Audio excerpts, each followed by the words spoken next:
La central nuclear de Lemóniz siempre estará ligada a la historia reciente de nuestro pueblo, como un fantasma varado en uno de los paisajes más espectaculares de la costa vasca.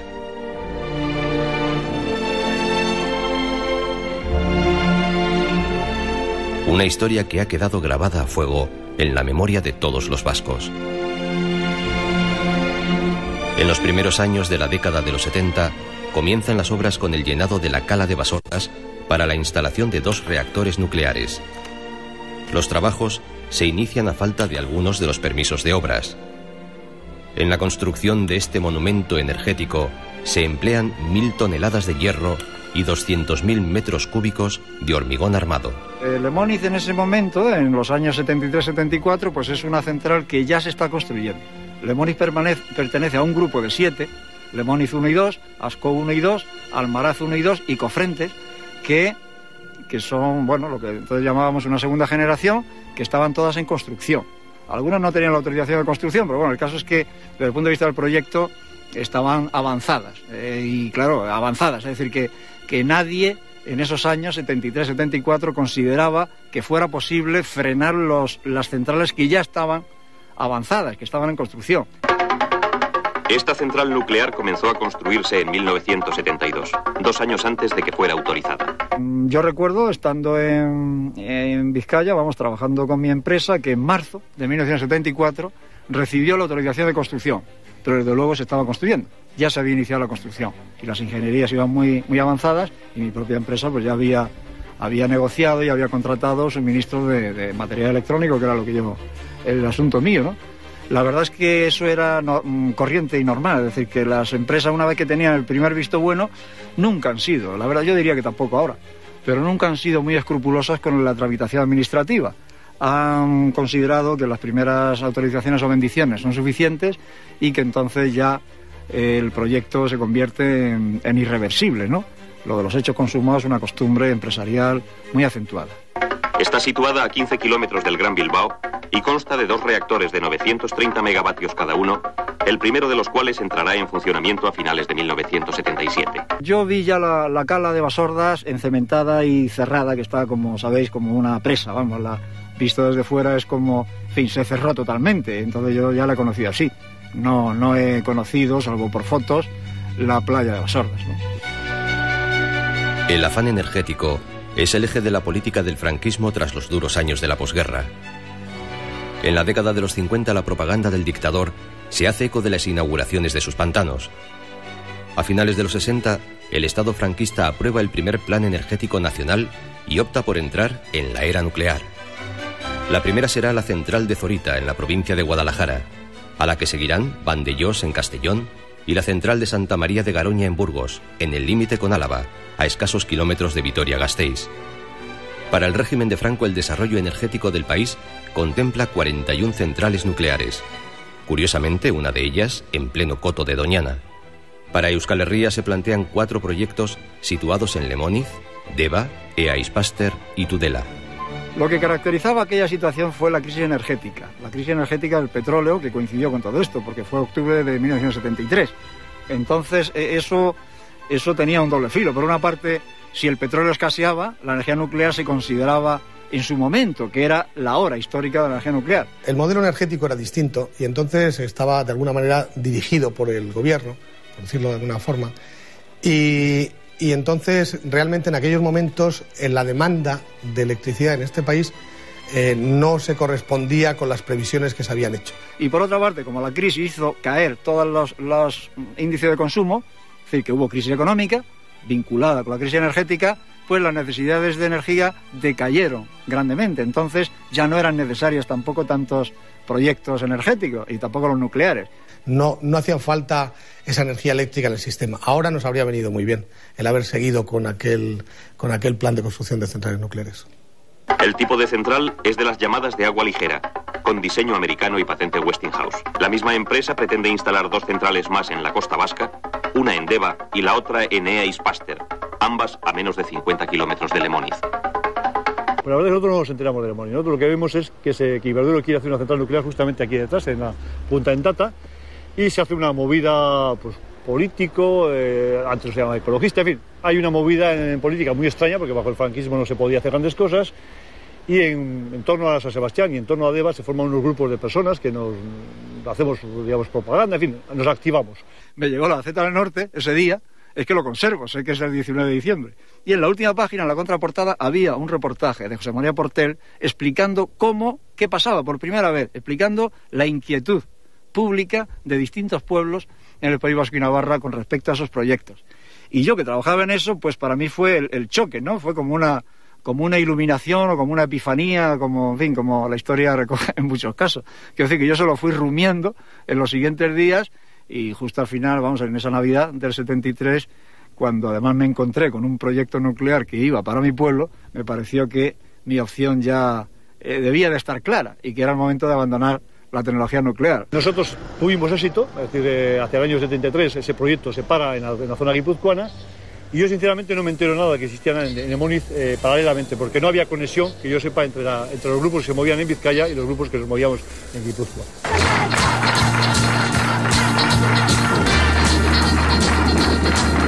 En Euskal Herria, asociaciones vecinales, cofradías de pescadores y agrupaciones sociales se movilizan y recogen firmas para demandar la paralización de los proyectos. Durante estos años, sin partidos políticos legalizados aún, solo los vecinos tienen la validez legal para denunciar cualquier tipo de irregularidad. De todo ese conglomerado social surge la Comisión de Defensa de una Costa Vasca no nuclear, movimiento que encabeza la lucha contra Lemoniz y que se consolida en mayo de 1976. Había mucha esperanza de que todo fuera muy diferente y bueno, pues Lemoniz se iba dirigiendo en una especie de objetivo palpable, físico, digamos, se hacía un hito del tema, ¿no? El anagrama de la Comisión de Defensa de una Costa Vasca no nuclear, diseñado por el escultor Eduardo Chillida, preside todas las movilizaciones.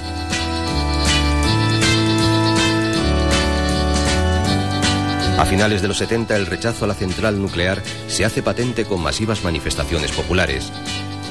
La primera es la del verano del 76 y congrega a más de 50.000 personas en una gran marcha entre Plentzia y Gorliz. Creo que fue la primera gran manifestación o marcha que se logró que fuera legalizada. Porque todavía no estaba ni la Icurriña legalizada en el 76. La consigna era acercarse a Lemoniz, entonces pues cada uno ya, cuando ya no podía llegar más adelante, no se podía avanzar más, pues se hacían las concentraciones donde se llegaba. La sorpresa fue que acudió mucha gente de muchas formas de pensar y con un espíritu unitario y de hacer frente a eso, que fue la primera gran sorpresa que se llevaron las propias empresas eléctricas y las propias diputaciones que apoyaban ese proyecto, ¿no? Un año después, y según la prensa de la época, las calles de Bilbao acogen la mayor manifestación registrada tras la posguerra en Euskal Herria. Más de 150.000 personas piden la paralización de la central de Lemoniz.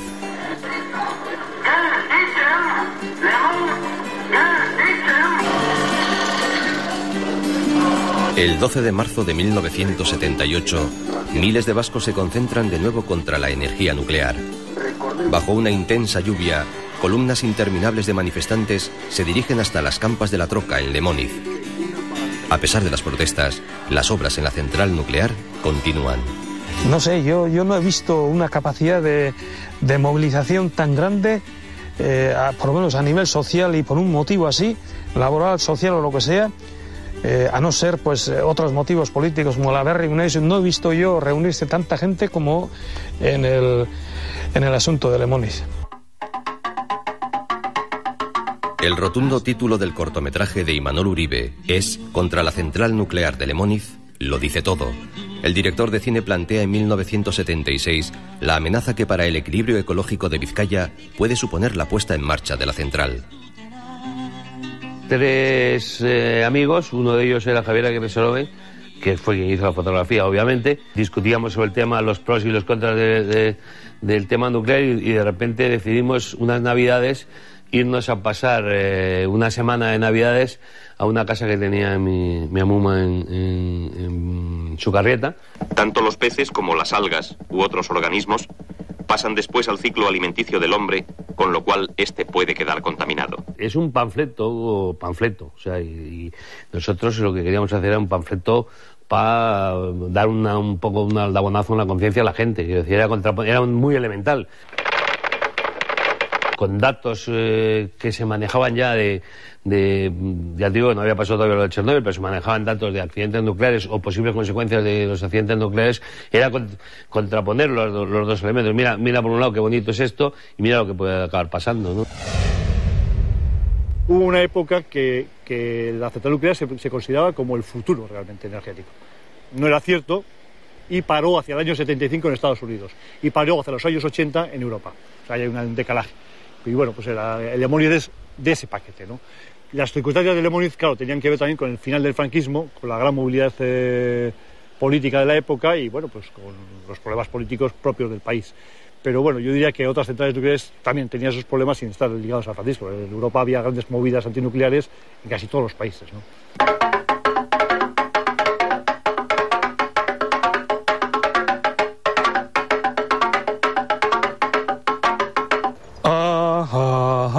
Ai Lemoizko zentrala, horixe bai badala, ifernuko magala, ifernuko magala. Yo cantaba las coplas de Lemoiz y eso, y la gente pues se levantaba y se tiraba para arriba y echaba pañuelos y, no sé, había un ambiente de... por una parte de confrontación y de reivindicación y por otra parte había como un ambiente de euforia, de que una confianza de que aquello se iba a parar.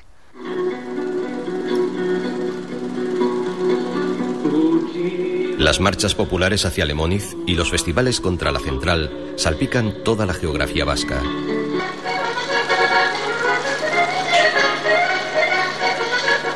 Una gran parte de la población se vuelca con la causa antinuclear y toma parte activa en los distintos actos reivindicativos.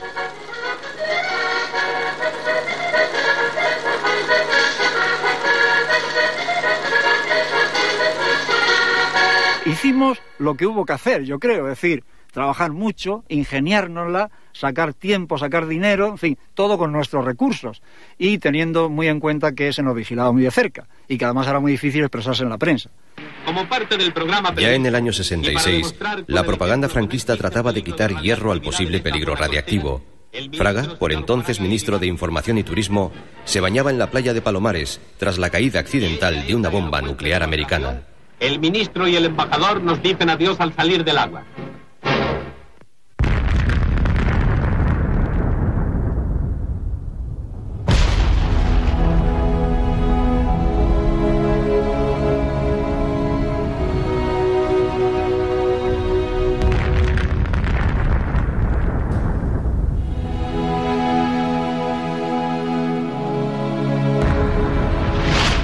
El miedo a la energía nuclear venía precedido por las experiencias militares anteriores.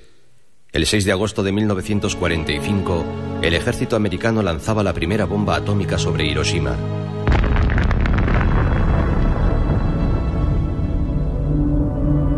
El desastre costaba la vida a más de 100.000 personas y las consecuencias radiactivas en aquel momento eran impredecibles. 3 días más tarde se repetía la escena en Nagasaki. Comenzaba así la era atómica y por tanto la carrera armamentística de los países líderes de aquella época. Las armas nucleares se empiezan a utilizar como política disuasoria. La amenaza nuclear era la principal arma de la Guerra Fría. El primer prototipo de reactor nuclear se crea en 1942 en los bajos de la Universidad de Chicago. En la prueba inicial los propios científicos no sabían si iban a salir con vida de aquel experimento. 14 años después, la central nuclear de Calder Hall, en el Reino Unido, será la primera de la historia que genere electricidad para uso civil. Surge un nuevo tipo de producción energética que pronto adquieren la mayoría de los países occidentales. La sociedad conoce muy poco de esta energía, primero, porque no es de uso diario. Cualquiera de las otras es de uso cotidiano y todo el mundo más o menos enciende un cigarrillo con un mechero o calienta el café con gas. Entonces ese tipo de formas de energía son bien conocidas, la población las tiene muy asumidas y si bien hay riesgos, porque explosiones de botellas de butano y explosiones de conducciones de gas se producen, bueno, la gente tiene asumido, la población tiene asumido que existe un riesgo y consideran admisible ese riesgo. En una central nuclear, el calor necesario para calentar el agua y obtener vapor se produce por una reacción llamada fisión, que consiste en dividir los átomos de un material llamado uranio dentro de lo que se conoce como reactor. El vapor mueve las turbinas. Las turbinas, a su vez, mueven el alternador que convierte la rotación en electricidad. Bien, una central nuclear es una fábrica que produce electricidad y funciona igual que una central térmica de carbón, de gas, de fuel oil, solo que la caldera, en vez de ser donde se produce el calor, en una central térmica se sustituye la nuclear por un reactor nuclear. Esto es una pastilla de uranio simulado, del tamaño exacto al de las barras del combustible. Esta pequeña pastilla contiene más energía que 60 toneladas de carbón. Hay 20 millones de esas pequeñas pastillas en la vasija del reactor, es decir, aquí. Funcionan sin emitir ningún tipo de gases contaminantes, no emiten CO2, no emiten partículas contaminantes ni contribuyen a dañar la capa de ozono. En ese sentido, son perfectas. Bueno, a mí me acuerdo que la impresión que yo sé que es tener es que una central nuclear se hace copiando una central nuclear americana. Y entonces la impresión general de nuestros ingenieros era, de los que estábamos allí, era que el modelo era una chapuza y que había cosas que se podían hacer mucho mejor que lo que nos decían los americanos. Que por cierto había uno que tenía un apellido, creo que se llamaba Scarrunz, y que descubrimos que no era ingeniero. Por ejemplo, hubo un incidente con un diseño de la sala de control, que era un tema importante en una central nuclear, y se le plantó cara a este señor Scarrunz.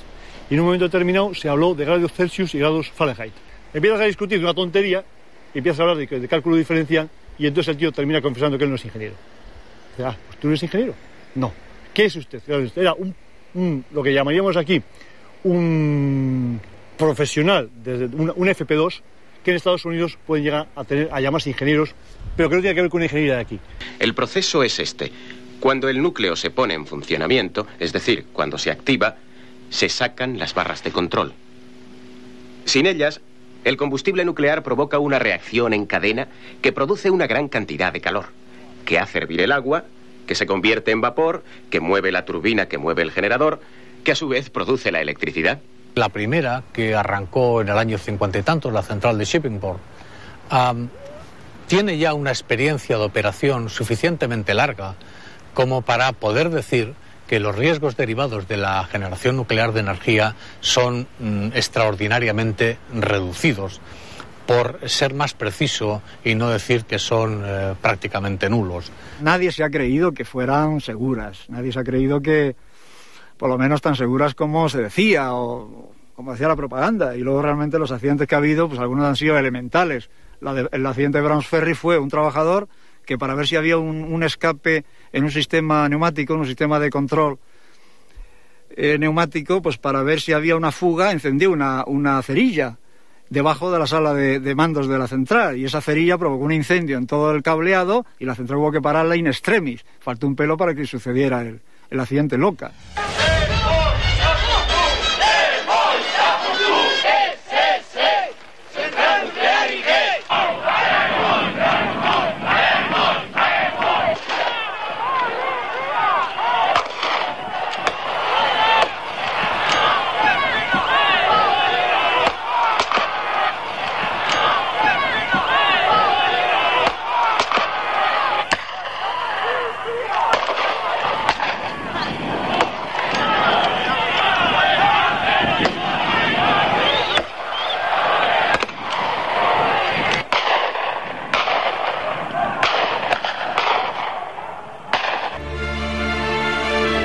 La central nuclear de Lemoniz es una incómoda herencia para la democracia.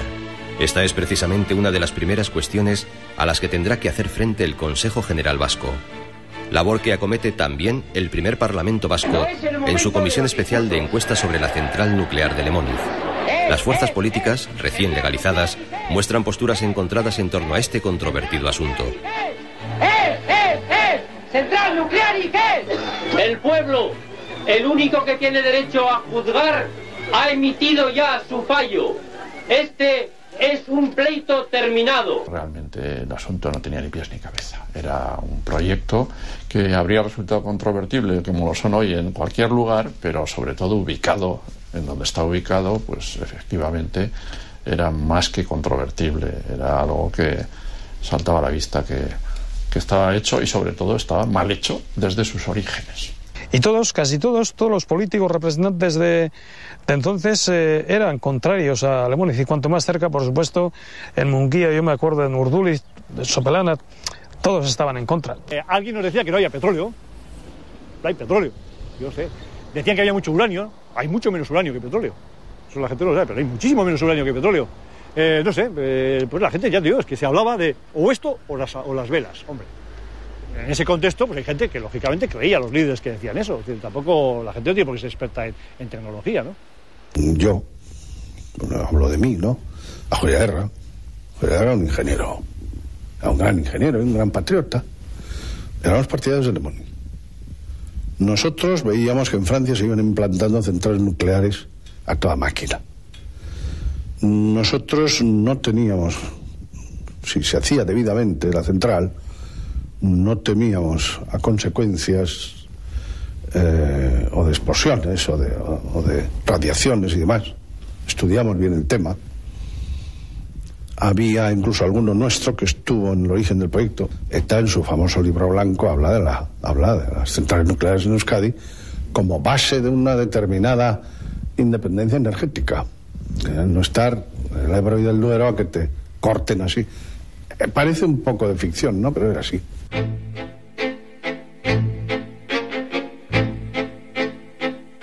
En 1977, ETA actúa por primera vez en la central nuclear de Lemoniz.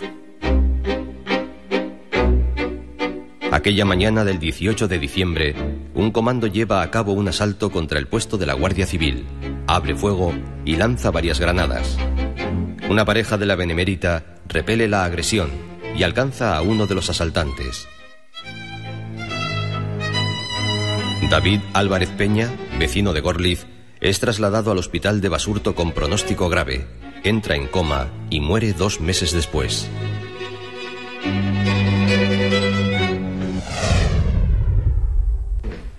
La artista bilbaína Marisa González es la única persona ajena al proceso de desmantelación de la central que ha podido entrar en Lemoniz. Las imágenes recogidas en el interior del gigante nuclear son un trabajo testimonial único. No podía ni hacer fotos. Yo primero quería explorar el espacio, pero claro, seguía retratando, tengo que hacer más, tengo que volver, más cámaras. O sea, era una ambición tal por querer captar, por querer registrar ese gran monumento, porque en el fondo era un monumento a la industria y al ser humano que tiene la capacidad que tiene de construir esas grandes moles infranqueables. Fijaros la escala de la tapia. Esto es una farola de esas de carretera, de autopista, como por escala la altura de ese gran muro. Para mí no era solo una nuclear, era todo un mundo industrial, un mundo del ser humano, de la omnipotencia del ser humano. Yo soy más fuerte, puedo yo con la naturaleza y puedo. Y claro, estaba hecha a pruebas de terrorismo, a pruebas de catástrofes nucleares. Los muros de seguridad, los muros del reactor, eran de un grosor 10 veces superior a lo que tendría que ser. Allí nunca entró el uranio, eso es cierto que nunca llegó a entrar el uranio. La central estaba preparada para simplemente levantar el botón, preparada, en perfecto funcionamiento. Se había probado un sinfín de veces, preparada a que el momento que entrara el uranio entraba en marcha.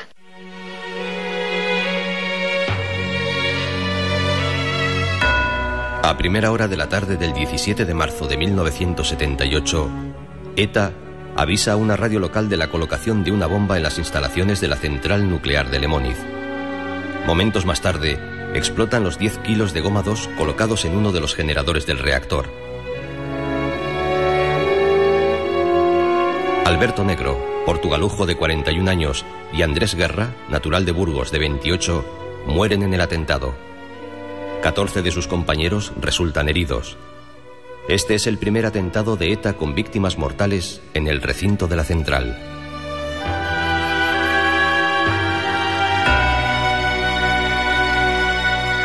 Yo creo recordar que aquello se tomó con cierta Hombre, la bomba, la intervención de ETA se tomó con cierto regocijo. Como digo, el tiempo me permite decir las cosas como las sentía. Con cierto regocijo. No así que hubieran muerto 2 que eran empleados, porque resultó que la bomba, por algún motivo, no se retiró a tiempo, lo que fuera. Y lo que pasa es que luego eso se convirtió ya en una parte sustancial del programa de ETA. Y eso ya era más difícil de encajar. No creíamos, yo no he creído nunca, y creo que no se debe creer, que la naturaleza se pueda defender a bombazo limpio. Y entonces aquello no era parte del movimiento, era parte del movimiento político, nacionalista, de un grupo que ponía bombas por otros motivos en otros sitios, pero aquello ya no pertenece al tronco común de la lucha antinuclear, es otra cosa. Tu capacidad dialéctica y tu capacidad de convicción queda mermada cuando aparece un señor que mata gente, ¿no? Supuestamente defiende la misma causa que tú. Eso evidentemente afectaba antes y afecta ahora. Cualquier conflicto donde aparecen muertos cambia su percepción social y su percepción ideológica, ¿no?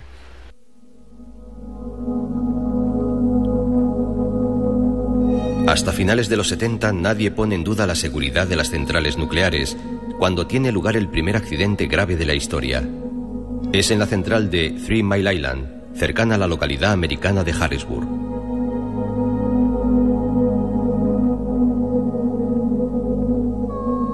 Bueno, en marzo de 1978 sucedió el accidente de Harrisburg, efectivamente, que fue el primer gran accidente preocupante. Había habido otros, yo recuerdo uno del año 75, de las centrales de Browns Ferry, que también por una tontería de un error de un trabajador, pues hubo que hubo que apagarlas. Pero bueno, la central aquella de 3 Mile Island, la de Harrisburg, pues fue la primera vez que estuvo a punto de suceder el máximo accidente posible. Se llama Local Loss of Coolant Accident, la pérdida de circuito refrigerante, el reactor no se refrigera, la temperatura se realimenta y se funde, se rompe el núcleo del reactor y se funde y entonces se abre y se pierde toda la radiactividad, faltó un pelo.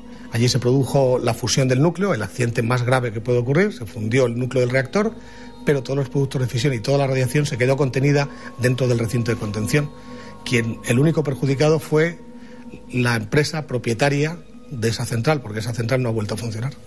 Días antes, como una premonición, se estrena la película El síndrome de China, largometraje que alerta sobre la posibilidad de un escape nuclear y pone en duda la seguridad de las centrales. Esta es la sala de control. Ajá, el cerebro de la bestia. El cristal es a prueba de balas y sonido. Tú diseñas un tamaño, una sala de control de X metros lineales y ahora la verdad te hace falta aparatos que mueven 2X metros lineales. Entonces empezaron a ponerlos por la parte de atrás. A nosotros pareció, íbamos un poquito más tarde que ellos, nosotros conseguimos, digamos, no hacer ese error. Pero después cuando me fui a Harrisburg, me tocó ver cuál era la causa del problema. Y o varias causas, pero una de las causas era que precisamente el instrumento que había fallado estaba en la parte de atrás. Claro, como está en la parte de atrás no lo ves. Cuando salta la alarma no lo ves directamente y después ya no fueron capaces de detectarlos en el caos que se organiza en la sala de control cuando hay una alarma nuclear.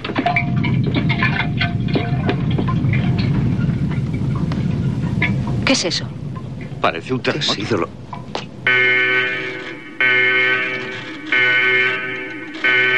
Tú no entiendes ni grija. Y entonces, no te queda más remedio que fiarte de los ordenadores. Claro, hay que fiarse de los ordenadores. Entonces ellos decían, 3 ordenadores, o sea, ¿cómo reaccionaremos?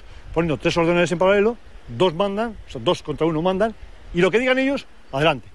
Claro, eso con miles de vidas posibles detrás, no hay quien lo asuma. Pues, filosóficamente, no hay quien lo asuma. Peligro, alto riesgo, alto. Entonces la sensación todo el tiempo de que podía pasar, de que estaba previsto que podía pasar.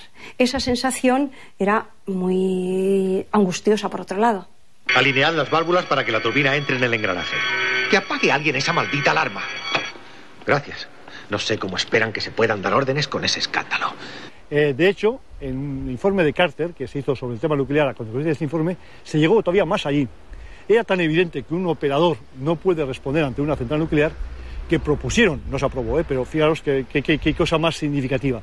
Se propuso recrear la figura de una orden religiosa, o sea, unas personas dedicadas en cuerpo y alma a la energía nuclear, de los que salieran los responsables de la operatividad de esas centrales nucleares.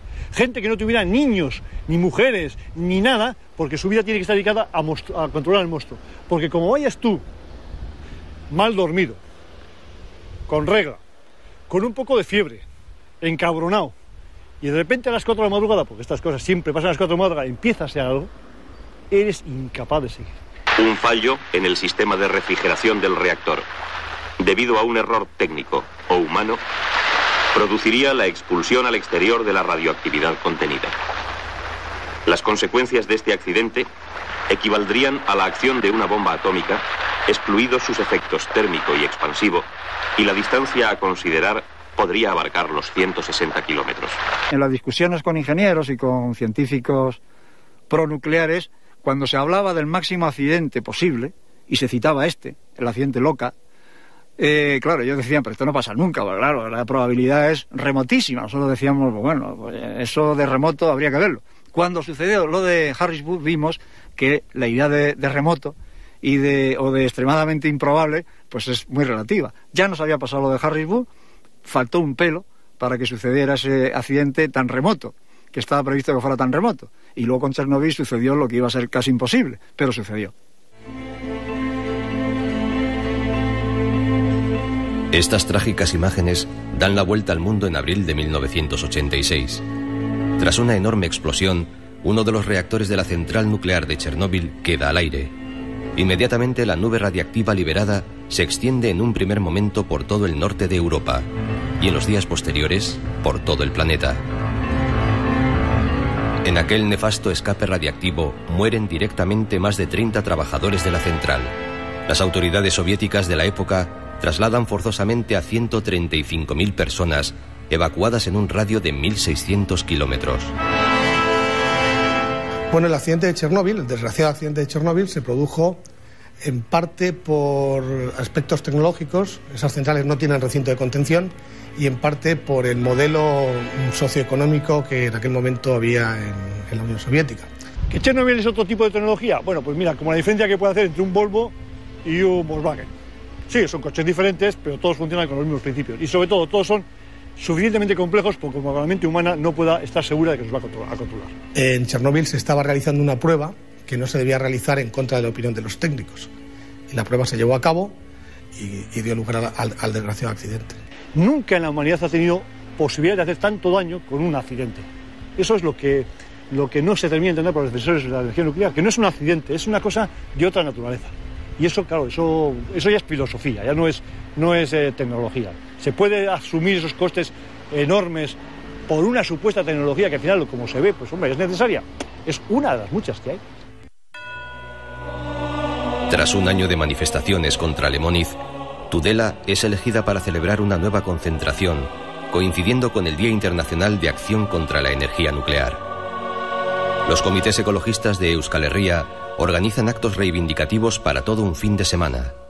El 2 y 3 de junio de 1979, miles de personas viajan hasta la capital de la Ribera Navarra para disfrutar de la fiesta. Una fiesta que se tornó en desgracia en cuestión de minutos. En los tejados de las casas empezamos a ver policía y luego en la vía, todo a lo largo de la vía, un número de policías que no habíamos visto en Tudela antes, pero a la vez estaban con un megáfono desde la vía, creo recordar, los policías, diciendo que daban 5 minutos para disolverse. Bueno, apenas lo acabaron de decir, empezaron disparos, pelotas, y no sabíamos lo que pasaba. Se nos estaba cerrando una salida, algo que no estaba pasando nada, era una fiesta. A mí realmente me recordaba lo que había pasado hacía un año en San Fermines de Pamplona. Se olía algo, parecía que iba a pasar algo. El 8 de julio de 1978, las fuerzas de seguridad entraban en la plaza de toros de Pamplona en plenas fiestas de San Fermín. En los disturbios resultaba muerto Germán Rodríguez. Disparar todas las bocas y tirar con todas las energías. Y lo más fuerte que podáis, no os importe matar. Adelante, y reitero que nos están haciendo. Esto comienza a ser gente hijo de la puta que están aquí. Reitero como los procedimientos que tenían. Adelante, lo mismo y están. Pero yo, desgraciado, afortunadamente, las circunstancias hicieron que yo estuviera dando el meeting sobre el tema de la visita de Harrisburg, precisamente, En el momento en que la Guardia Civil ordena el desalojo de una especie de plaza donde había un kiosco y una plaza delante donde estaban las varias piñas de personas, y bueno, de repente la Guardia Civil ordena el desalojo. Pegaban a todo el mundo, las señoras mayores, los críos que pasaban, todo, era una situación dantesca. Y en ese momento, justamente en ese momento, oímos un ruido seco que te estremecía porque te dabas cuenta que no era el de un pelotazo, no era un ruido de los que estaba viendo, algo grave había pasado y instantáneamente recibí una llamada al inspector que estaba hablando con nosotros y lo vimos salir hacia el puente del Ebro. Algunos empezaron a correr, otros empezaron a chillar, otros a gritar, entonces aquí le vimos a Gladys tendida, ¿no? Gladys del Estal, de 23 años, muere por el disparo a bocajarro de un guardia civil. La joven donostiarra pertenece a los comités antinucleares de Euskadi. Yo salía del puente y vi una persona en un charco de sangre tirada en el suelo, pues instintivamente fue parar y decirle a la gente bajar y subirla, que quizá todavía teníamos posibilidades, ¿no? Y había una persona desesperadamente intentando recuperarle el soplo de vida, ese jadeo que se te queda grabado y que no se borra nunca. El verle con el disparo y cómo moría en el coche.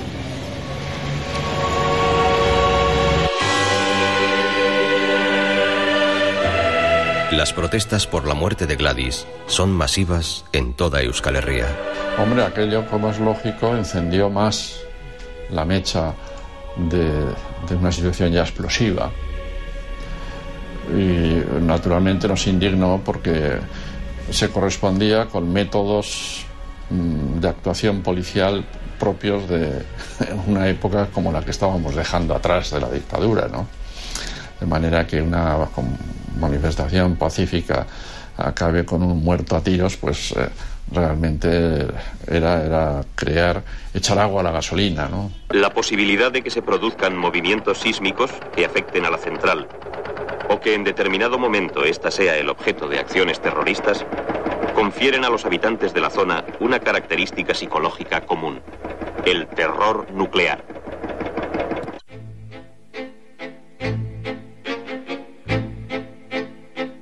Un nuevo atentado altera la jornada laboral en Lemóniz el 13 de junio de 1979. A primeras horas de la tarde estalla un artefacto en la zona de turbinas.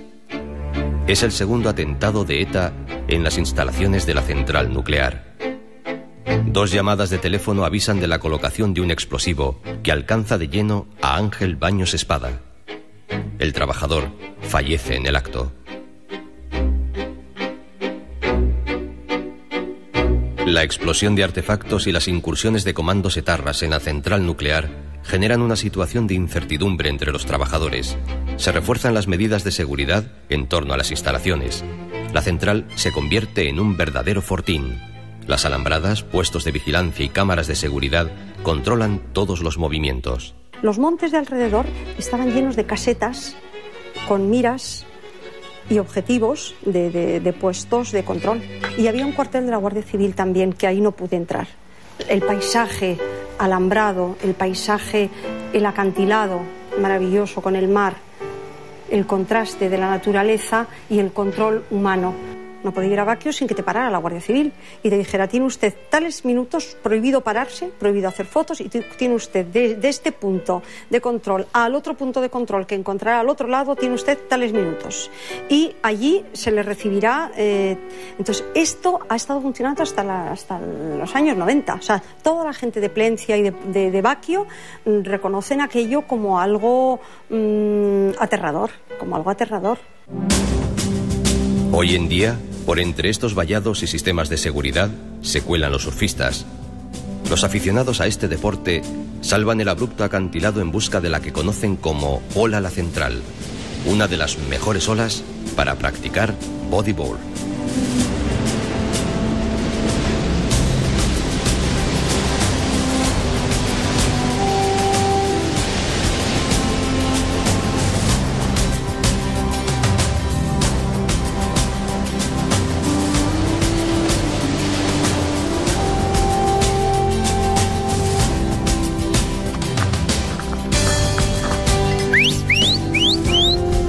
vecinos de los caseríos cercanos a la central, junto con los del puerto de Arminza, han visto crecer al gigante nuclear al lado de sus casas.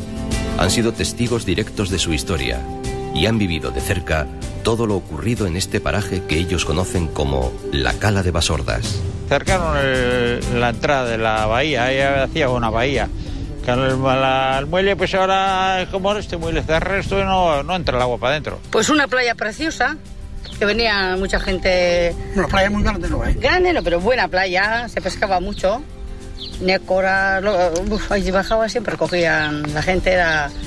Que ha habido langosta, congrio, cabracho, gibión, de todo. Ahora no hay ni la cuarta parte de antes. Yo no sé si era bueno, yo no había estudiado para esas cosas, si era bueno o era malo, cuando estaban haciendo... No, ¿qué no van a decir? Al pueblo no le dijeron nada, le tuvieron engañado, hombre. No dijeron nada. Aquí callando al principio, hasta comprar los terrenos callando a andar, que no tiene peligro y... No, ¿qué vamos a saber? Nosotros estamos ignorantes de todo, hombre. Que no se sabía nada, no te decía. ¿Qué te van a venir? ¿Te van a venir diciendo que te va a haber un atentado? Que aquí no ha habido... Claro que tuvimos miedo. Iba a eso que decía que hasta el uranio también ahí decía. No vas a tener miedo, que si eso era para matar a todos. Miedo teníamos aquí con la Guardia Civil. Que yo que andaba por los montes, te encontrabas en cualquier sitio 3 o 4 guardias civiles en el monte, escondidos. Y al final teníamos miedo por eso, porque estaban siempre con la arma puesta ahí en su punto y joder. Que no queríamos, ni nosotros ni nadie. Manifestaciones y lo que sea, a base de lucha. Bueno, aquí no se ha hecho mucha lucha, pero no queríamos. Hasta que un día me enfrenté con ellos.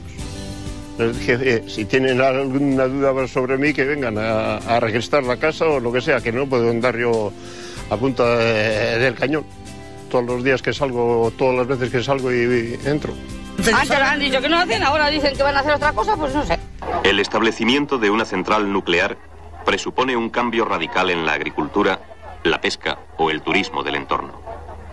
Aunque aparentemente no se llegue a una contaminación física, caso poco probable, bastará con la contaminación psicológica que los consumidores tengan de esos productos.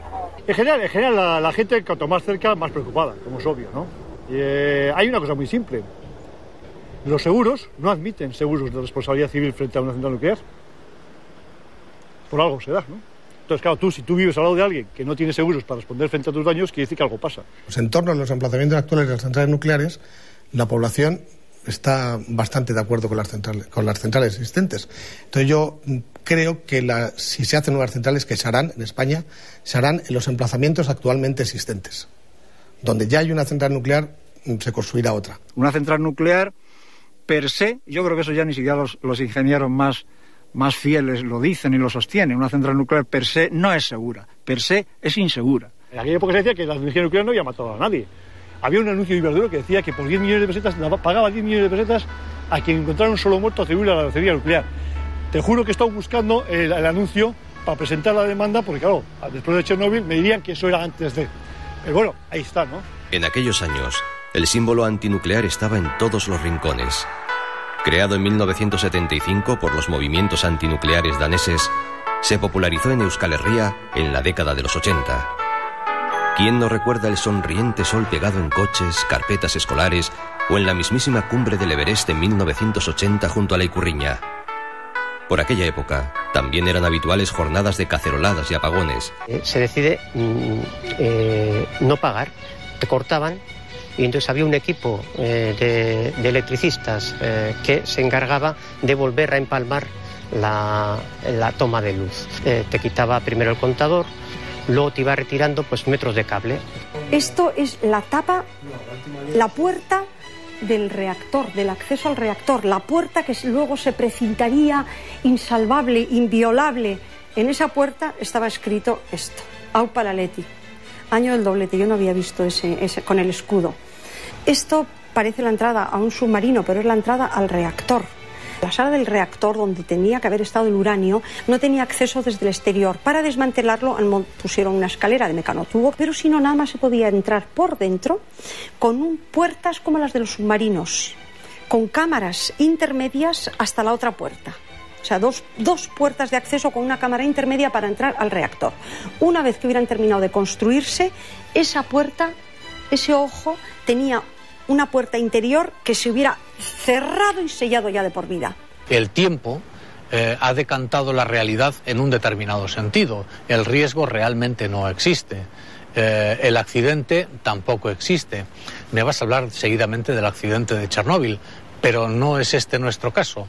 En el mundo que existe alrededor de la tecnología integrada en la central que se iba a construir en Lemóniz, el accidente no existe. Hubo uno en el año 79, el accidente de Harrisburg, y en ese las consecuencias fueron nulas y el reactor sufrió daños muy serios. El reactor llegó parcialmente a fundirse, pero las consecuencias exteriores fueron inexistentes. Su tecnología es tan compleja y guarda una peligrosidad intrínseca tan grande que, claro, no estamos pensando en un estallido de una caldera, de una central de carbón, o en que se fugue el fueloil de no sé qué. Estamos hablando de una catástrofe de tipo radiactivo que puede ser como la de Chernóbil, que es una catástrofe que dura 100 años en que se evalúe, se aclare y se pueda neutralizar, 100 años o más. Yo llegué a la conclusión de que eso era un monstruito construido bajo unos principios que nadie conocía, con un desarrollo controlado por unas personas de un nivel bajo, y que aquello funcionaría o no funcionaría. Yo diseñé el sistema de vuelo de la central de Lemóniz, y estaban por ahí, he visto mis planos después cuando estaba en Lemóniz y digo, oye, este es mío, porque eran incapaces de diseñarlo los que habían contratado el diseño. Y entonces Sener tuvo que rediseñarlo, y cuando dijo Sener fue Javier Olaverri, que lo había diseñado, no sabía ni lo que era el bolo. O sea, estas cosas se hacen por una parte que son súper sofisticadas, súper tal, en la práctica son mucho más pedestres, mucho más propicias al fallo. Todo era medible, había tantos relojes y tantos medidores, tantos oscilómetros, que todo era medible y todo era registrable. Spring rate, effective area, pues ni idea, esto es una maravilla. Esto pesa muchísimo y es una maravilla. Este, por ejemplo, importante, do not destroy this information. Esto, incluso ajeno a la central, este sobre ya rojo de no destruir ya tiene todo el atractivo y todo el interés y misterio de qué contiene este sobre. Para disolverse. Repito, esta manifestación no está autorizada. Tiene permiso para disolverse. Tiene permiso.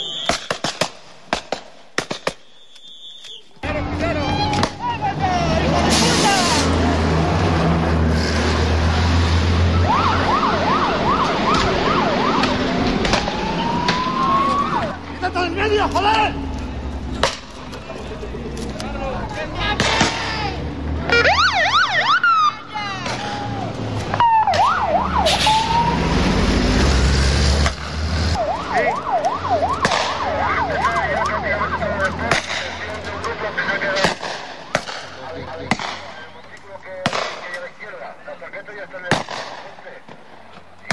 $2.000 millones de euros que aproximadamente supuso el despilfarro de Lemóniz, pues es un problema material que al final lo paga el pueblo, por cierto, en los costes que hay que amortizar.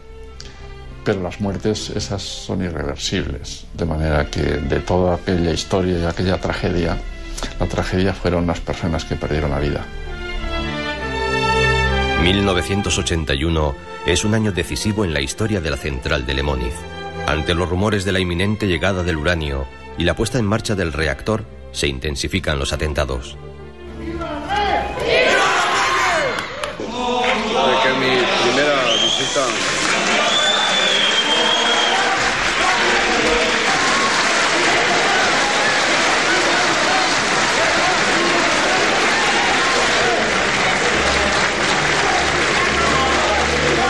Coincidiendo con la primera visita de los reyes a Euskadi, ETA secuestra a José María Rián, ingeniero de explotación de la central y futuro jefe de Lemóniz.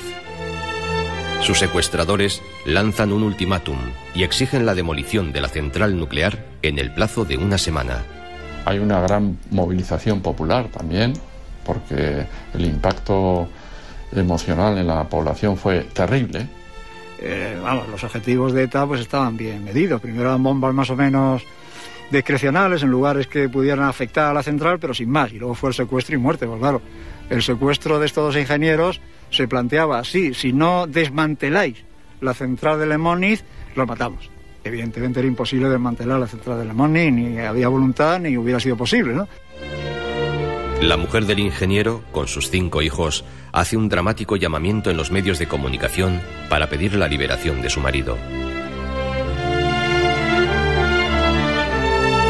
La noticia del secuestro también moviliza a la sociedad vasca. El 5 de febrero, más de 20.000 personas exigen la liberación de Rian. Un clamor popular que no pudo cambiar el rumbo del trágico desenlace.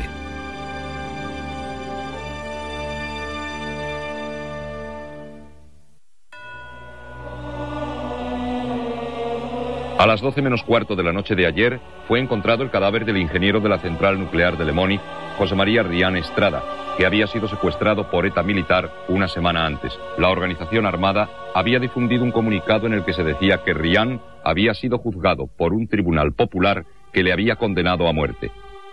7 días después del secuestro, ETA cumple su amenaza.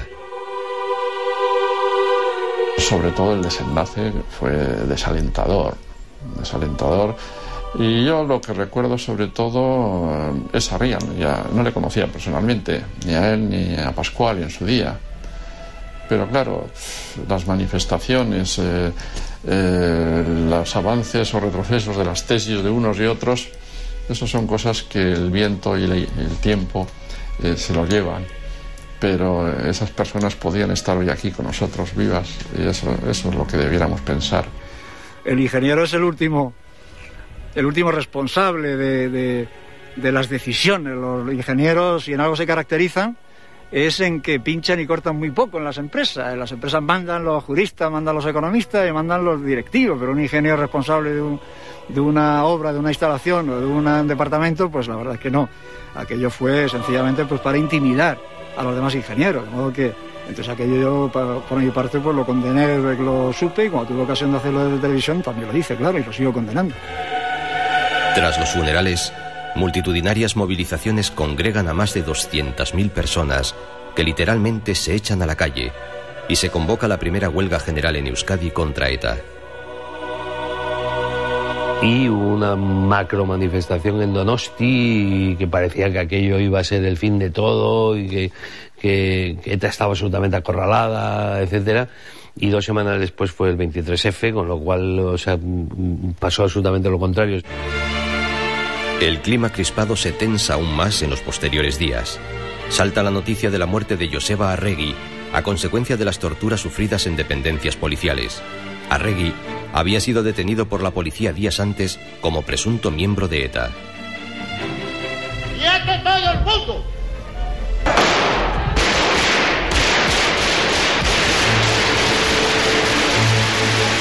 Yo tuve una entrevista con entonces el presidente Iberduero en el día del 23F, sería del 81, 23, o sea, el 23 de febrero del 81, casualmente a la misma hora que se da el golpe de Estado, yo tenía como miembro de Euskadi Cosqueta una entrevista con el presidente Iberduero para hablar del tema Le Moniz. Y entonces en esa entrevista, mientras por un lado llegaban las noticias del asalto del Parlamento, el presidente Iberduero me avanza que Iberduero considera que va a cerrar Le Moniz, aunque todavía no es oficial en ningún sitio, ¿eh? Entonces yo le digo, hombre, pues si me alegro mucho que habéis llegado a esa conclusión, lo que os pido es que lo hagáis democráticamente, es decir, que hagáis intervenir esas instituciones y el cierre sea como consecuencia de la intervención institucional. Dice, no vais a pasar por el Parlamento, no vais a hacer un referéndum, no vais a hacer una votación en algún sitio, no, pero que le vais a dar un triunfo a ETA militar encantador. Quienes, como yo mismo, éramos partidarios de dar una salida al conflicto a través de la consulta, etcétera. Por otro lado, nos veíamos en la necesidad de decir que no se podía ceder a una amenaza que se traducía en sangre y asesinatos. De forma que nos encontramos con una contradicción enorme. Por un lado, teníamos que decir no se puede aceptar la vulneración de un derecho humano fundamental como es la vida y la dignidad de una persona y no se puede ceder ante ese tipo de chantaje, pero por otro lado pensábamos y sin embargo hay que dar una salida a esta situación, aunque no sea por esa causa. En este convulso periodo, los sabotajes contra la central nuclear y las oficinas de Iberduero se intensifican.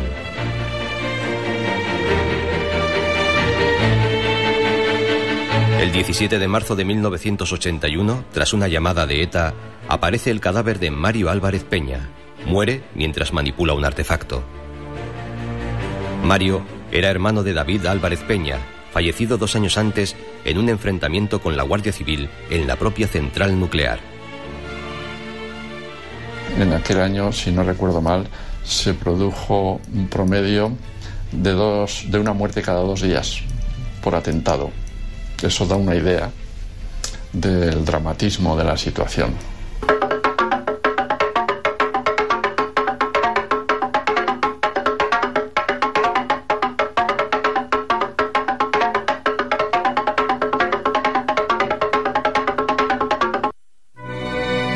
Un año después, ETA atenta contra Ángel Pascual Mújica, ingeniero de la central y jefe del proyecto de Lemóniz. En el tiroteo, Pascual recibe varios balazos y su hijo sufre heridas leves. Esta es la última víctima mortal de ETA vinculada a Lemóniz. Cuando matan a Pascual, al señor Pascual, pues como digo, no muchos días antes había estado hablando con él, tratando de explicarle mi visión del asunto y de la situación. Y bueno, pues yo me sentí como que no había sido capaz de convencerle y que desgraciadamente pues las cosas habían ido por ese camino. Iba a ser un director de obra, o de la central, no me acuerdo exactamente el puesto, pero el director de la central, y que bueno, pues que estaba, digamos, que tenía una cobertura política suficiente. Yo le dije lo que pensaba y lo que sabía. Le dije, mira, yo te digo lo que yo sé, lo que yo creo, y estás totalmente equivocado.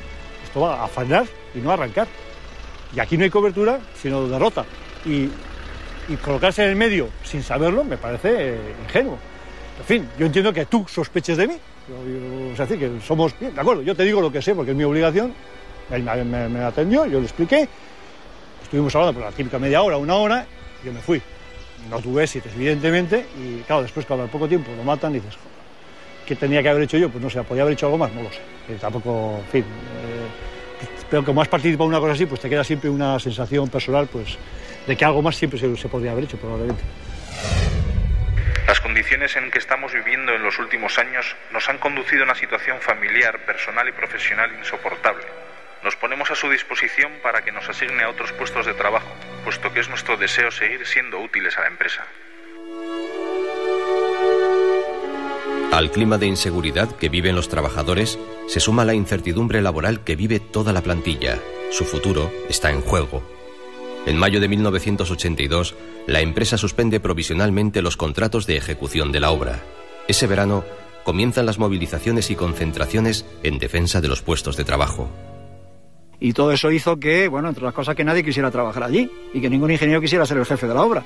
Naturalmente, porque habían muerto los 2 ingenieros. Entonces, claro, eso la empresa Iberduero pues veía que evidentemente no se podía llevar adelante con una compañía de la Guardia Civil rodeando la central. Eso no era así, no era así. Y el gobierno, pues, claro, por no ceder al chantaje, que es una expresión que siempre se dice, pues no daba ninguna solución. Entonces yo creo que el gobierno socialista, que se benefició de esa ruptura política que hubo porque entró sin compromisos con el gobierno anterior, pues dijo, bueno, no son necesarias, continuar su construcción resultará más caro, teniendo en cuenta lo tremendamente caras que son las centrales nucleares, mucho más caro que si las cerramos, entonces vamos a cerrarlas. Simplemente vamos a estudiar la modalidad del cierre, de acuerdo con los dueños, claro, naturalmente. A los dueños se les regala el dinero de mantenimiento y los dueños no tienen por qué oponerse. En fin, ese fue el arreglo, pues con un elemento económico, con un elemento energético y con un elemento político, evidentemente. Tras las elecciones de 1982, el gobierno socialista decreta la moratoria nuclear. Un año después se paralizan las obras, pero no es hasta el 3 de junio de 1994 cuando se decide aparcar definitivamente el proyecto de la central nuclear de Lemóniz. Y a mí me parece que fue un error político inmenso, que no sé de quién es, a mí me lo transmitió el entonces presidente Iberduero, pero me pareció un error inmenso que, habiendo asumido ya que no se podía sacar la central nuclear adelante, no se asumiera que eso era por presión de la gente y no por presión de ETA militar. Las manifestaciones, las movilizaciones, por muy multitudinarias que sean, no suelen conseguir normalmente parar un plan de ese tipo, y entonces pues yo creo que si no hubiese intervenido ETA, Lemoiz hubiese estado ahí presente como está Garoña o como están otras centrales. Tengo esa percepción. No, a nivel político, pues recuerdo la impotencia y la indignación de no poder sacar adelante lo que hubiera sido una propuesta que con un poder político completo, sin duda, habríamos sacado adelante, que fue el referéndum. El oportunismo y la responsabilidad de algunos partidos que cuando ven que un referéndum es materialmente imposible, empiezan a invocar el referéndum como la fórmula mágica, aunque antes hubieran estado invocando la paralización mucho más que el referéndum. ¿Quieres hacer referéndum?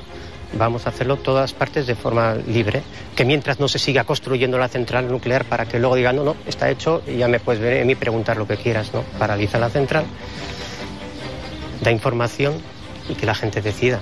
Hombre, toda Euskal Herria salió ganando, y sobre todo pues el movimiento antinuclear. Yo creo que después de la paralización de Lemoiz, pues no creo que a nadie se le ocurra aquí en Euskal Herria hacer otro intento parecido. Ganamos todos porque nos libramos de un problema que quizá hubiera dado un disgusto, o quizá no, pero en fin, si lo hubiera dado, no lo hubiéramos podido superar. Perdió Iberdrola relativamente, porque el coste de Iberdrola finalmente lo ha terminado recuperando por cara a los impuestos a los ciudadanos. Lo que hubo fue una irracionalidad económica que ha costado caro al país, porque un montón de dinero se ha tirado. Y el acuerdo fue que las centrales, las 5 centrales que se consideraban innecesarias o conflictivas o algo parecido, se congelaban. Lo que pasa es que el sector eléctrico no consentía estrictamente eso, que se congelaran y que se cerraran, no consentían en perder totalmente la inversión. El gobierno planteó que se congelaran, en el sentido de que se congelaran, quedaran detenidas, paradas, pero que seguirían siendo mantenidas como si o para que en un momento dado pudieran volver a ponerse en funcionamiento. De tal manera que no se abandonaban, no se dejaban oxidar, para entendernos, sino que exigieron un mantenimiento. Y a eso se le dio un valor, se evaluó el coste, y es lo que desde entonces se nos introdujo en la tarifa eléctrica y la seguimos pagando todos en este país, en este estado. Las empresas eléctricas no han perdido, porque nos han cobrado, y fíjate si nos han cobrado bien, todos los años en el recibo de la luz ese porcentaje por los cuales se les ha regalado de la administración que pudieran hacer. No tiene patria ni objetivos en ese nivel, ellos han ganado pues, también, y ha ganado la sociedad en general porque no tenemos un peligro al lado de casa, ¿no? Según Iberdrola y según la comisión oficial, desmontar una central nuclear valía 1.000 millones de pesetas de la época. Según mi opinión, valía tanto como montarla. Bueno, hoy es el día en que llevamos 20 y tantos años pagando a través de la factura de la luz una cuota para hacer un fondo para poder pagar los desmantelamientos de las centrales nucleares. Cuestan tanto como montarlas. Bueno, actualmente no hay moratoria. El mercado de producción de electricidad está liberalizado y cualquier empresa puede, siempre que cumpla con los requisitos y solicite los permisos debidos, puede montar, puede instalar una fábrica de electricidad, una central de producción de electricidad de cualquier tipo, ya sea eólica, ya sea de carbón, de gas o nuclear. El debate sobre la energía nuclear se mantiene abierto en todo el mundo. En los últimos años surgen voces a favor de retomar la construcción de centrales nucleares ante la escalada de los precios del petróleo y el calentamiento del planeta. Desde luego se producirá un agotamiento de los combustibles fósiles y en el futuro tendremos, si no aparece otra tecnología nueva, la base fundamental será renovables, incluyendo hidráulica y nuclear.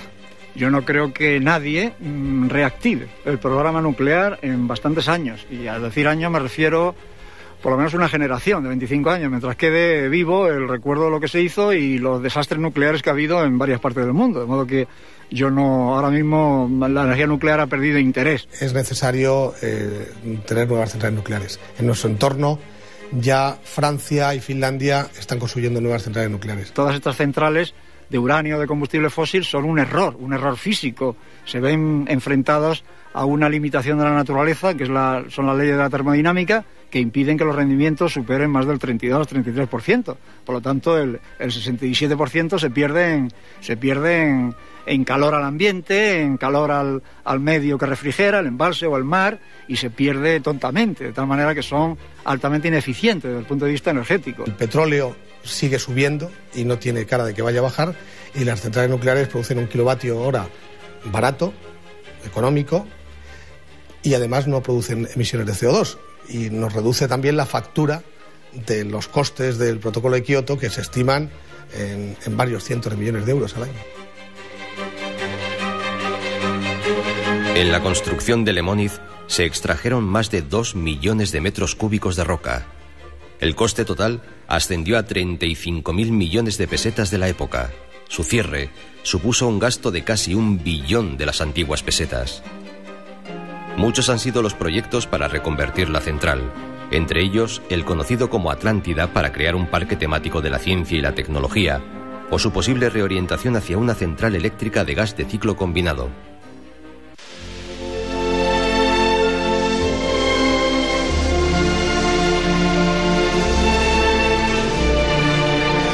Lemóniz lleva varios años en proceso de desmantelamiento. Los principales equipos electrónicos se vendieron en los 90. Desde entonces se desmontan para chatarra sus estructuras metálicas y tuberías. No demolerlo, ni cambiarlo, ni convertirlo en museo de arte contemporáneo, no, que fuera un museo de la energía. Pues yo creo que no se puede hacer nada, yo creo que no, y por supuesto nadie debe de consentir que se vuelva a poner en funcionamiento. Eso fue un capítulo liquidado y ya está. Yo en aquella época propuse reconvertir esa central nuclear en una central de ciclo combinado. Por supuesto se me dijo que no era posible. Se quedan pues como, efectivamente, como un testigo de las cosas que se hicieron mal en su día, debido a un motivo, debido a otros, y en materia energética debido a esas esperanzas generalmente infundadas y excesivamente optimistas. Como un museo de la monstruosidad podía quedar, de un plan que ha quedado ahí, no sé. Y eso convertido en agricultura daría pie para una pequeña industria y bueno, serviría para algo. Es para lo que está. Hay una toma de agua fabulosa, pues hay que utilizar el agua y la posición. Yo hubiera hecho un museo de la energía para contarlo y para que aprender todos, iríamos todos, o sea, todo el mundo, o sea, del mundo entero iría a ver una central nuclear, porque solo le faltaba el uranio, con lo cual estaba perfecta. Lemóniz continúa varado en lo que fuera la cala de Basordas como testimonio de uno de los hitos más importantes de la reciente historia de Euskal Herria. Lemóniz, la central fantasma, todo un símbolo que movilizó a gran parte de la sociedad vasca y que no dejó indiferente a nadie.